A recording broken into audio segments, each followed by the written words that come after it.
ଜଣେ ସାହୁକାର ଘରେ ହଳିଆଟିଏ କାମ କରୁଥିଲା। ଦିନେ ହଳ କରୁ କରୁ ହଳିଆ ଗୋଟିଏ ସୁନା ମୁଣ୍ଡାଟିଏ ପାଇଲା। ସୁନା ମୁଣ୍ଡାଟିକୁ ପାଇଲା ପରେ ହଳିଆ ନିଜ ଘରକୁ ନେଇ ଆସିଲା। ସୁନା ମୁଣ୍ଡାକୁ ପାଇବା ପରେ ହଳିଆର ଖୁସି କହିଲେ ନ ସରେ। ଆଉ କିଛି ଦିନ ପରେ ସେ ବି ସାହୁକାର ହୋଇଯିବ। ଏଇ ଖୁସିରେ ତାର ଗୋଡ଼ ତଳେ ଲାଗୁନଥାଏ। ପ୍ରତିଦିନ ଏହିପରି ସୁନ୍ଦର ସୁନ୍ଦର କାହାଣୀ ଶୁଣିବା ପାଇଁ ମୋ ଚ୍ୟାନେଲକୁ ସବସ୍କ୍ରାଇବ୍ କରନ୍ତୁ। ସେଦିନ ବଡ଼ି ଭୋରୁ ଭୋରୁ ହଳିଆ ସୁନା ମୁଣ୍ଡାଟିକୁ ଗୋଟିଏ ବ୍ୟାଗରେ ଭରି ସୁନାରୀ ଘର ଅଭିମୁଖେ ଗଲା।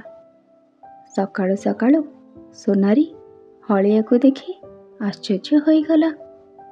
ସୁନାରୀ ହଳିଆକୁ ଟାପରା କରି କହିଲା, "କି ହୋ ହଳିଆ ଭାଇ, କ୍ଷେତ ନ ଯାଇ ଭୁଲରେ ଏଠାକୁ ଚାଲି ଆସିଲ କି?"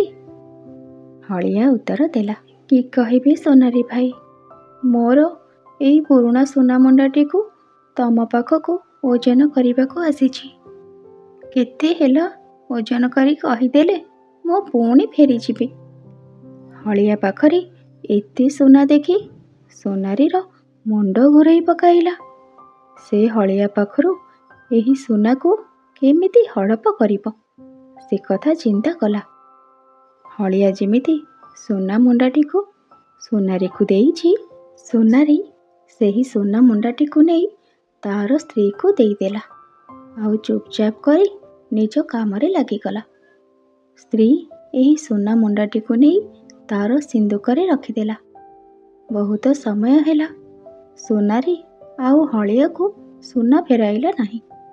ହଳିଆ କହିଲା, "କି ହୋ ସୁନାରୀ ଭାଇ, ମୋର ସୁନାତକ କେତେ ଓଜନ ହେଲା କୁହ ମୋତେ, ମୁଁ ତେଣେ ବିଲକୁ ଯିବି, ବିଳମ୍ବ ହୋଇଗଲାଣି।" ହଳିଆର ଏଭଳି କଥା ଶୁଣି ସୁନାରୀ ନ ଶୁଣିଲା ଭଳି ବ୍ୟବହାର କଲା। "ସୁନା, ତମ ଭଳି ଭିକାରୀ ହଳିଆର ପୁଣି ସୁନା? ଯାଅ ଯାଅ, ପଳାଅ ଏଠୁ, ନହେଲେ ପୋଲିସ ଲଗେଇ ତମକୁ ବିଦା କରିଦେବି।" କି ସୁନାରୀର ଏ ଟାଉଟରୀ କଥା ଶୁଣି ହଳିଆର ରାଗ ବଢ଼ିଗଲା। ହଳିଆ କହିଲା, "ଶୁଣ ସୁନାରୀ, ମୋ ସାଙ୍ଗରେ ଥଟ୍ଟା କର ନାହିଁ।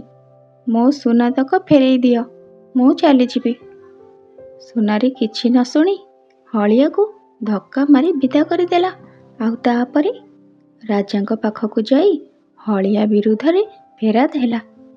ସୁନାରୀ ରାଜାଙ୍କ ନିକଟକୁ ଯାଇ କହିଲା, "ମଣିମା, ଏହି ଭିକାରୀ ଚତୁର ହଳିଆ ଜଣକ ମହାଠକ ମୋ କୁଆଡ଼େ ତା ସୁନା ନେଇଯାଇଛି ବୋଲି ମିଛରେ କହୁଛି। ଏହା କହିବା ପରେ ସେ ମୋ ସ୍ତ୍ରୀ ପ୍ରତି ବଳାତ୍କାର କରିବା ସହିତ ମୋତେ ମାରଧର କରିଛି। ଆପଣ ତାକୁ ଶାସ୍ତି ଦିଅନ୍ତୁ ମଣିମା। ତାର ଏତେ ବା ସୁନା ଆସିବ କେଉଁଠୁ, ଆପଣ ବିଚାର କରନ୍ତୁ।" ହଳିଆ ମଧ୍ୟ ରାଜାଙ୍କ ନିକଟକୁ ଯାଇଥିଲା। ହଳିଆ ରାଜାଙ୍କ ନିକଟକୁ ଯାଇ ତାଙ୍କ କାନରେ ଫୁସ୍ ଫୁସ୍ କରି କ'ଣ କହିଦେଲା। ହଳିଆର କହିବା ଅନୁଯାୟୀ ରାଜା ସୁନାରୀକୁ ଦରବାରରେ ଅଟକାଇ ଜଣେ କର୍ମଚାରୀଙ୍କୁ ସୁନାରୀଙ୍କ ଘରକୁ ପଠାଇଲେ। ରାଜ କର୍ମଚାରୀ ସୁନାରୀ ଘରେ ପହଞ୍ଚି ସୁନାରୀ ସ୍ତ୍ରୀକୁ ପଚାରିଲେ, "ମୋ ରାଜା ଘରର ଗୁମାସ୍ତା, ତମ ସ୍ୱାମୀ ରାଜାଙ୍କ ଘରେ ଥାଇ ମୋତେ ତମ ପାଖକୁ ପଠାଇଛନ୍ତି। ତମ ସ୍ୱାମୀ ଯେଉଁ ସୁନା ମୁଣ୍ଡାଟି ତମକୁ ରଖିବାକୁ ଦେଇଥିଲେ ସେଇଟା ମୋତେ ଦେବାକୁ କହିଛନ୍ତି।" ଗୁମାସ୍ତାର ଏଭଳି କଥା ଶୁଣି ସୁନାରୀର ସ୍ତ୍ରୀ ବିଶ୍ୱାସର ସହିତ ସେହି ସୁନା ମୁଣ୍ଡାଟିକୁ ଦେଇଦେଲା। ଗୁମାସ୍ତା ଏହି ସୁନା ମୁଣ୍ଡାକୁ ଧରି ରାଜ ଦରବାରରେ ପହଞ୍ଚିଲା। ଗୁମାସ୍ତା ହାତରେ ସୁନା ମୁଣ୍ଡାଟି ଦେଖି ରାଜା ଆଶ୍ଚର୍ଯ୍ୟ ହୋଇଗଲେ। ହଳିଆ ତାର ସୁନା ମୁଣ୍ଡାଟିକୁ ଚିହ୍ନି ପାରିଲା। ସୁନାରୀ ଏହା ଦେଖି ତାର ଅକଲ ଗୁଡୁମ ହୋଇଗଲା। ରାଜା ସବୁ କଥା ଜାଣିପାରିଲେ। ସୁନାରୀ ମଧ୍ୟ ତାର ଦୋଷ ମାନିଲା। ରାଜା ରାଗି ଯାଇ ସୁନାରୀକୁ ଶୂଳୀରେ ବସାଇ ଦେଲେ। ତାପରେ ହଳିଆର ବୁଦ୍ଧି ପାଇଁ ତାକୁ ତାଙ୍କର ମନ୍ତ୍ରୀ କରାଇଦେଲେ।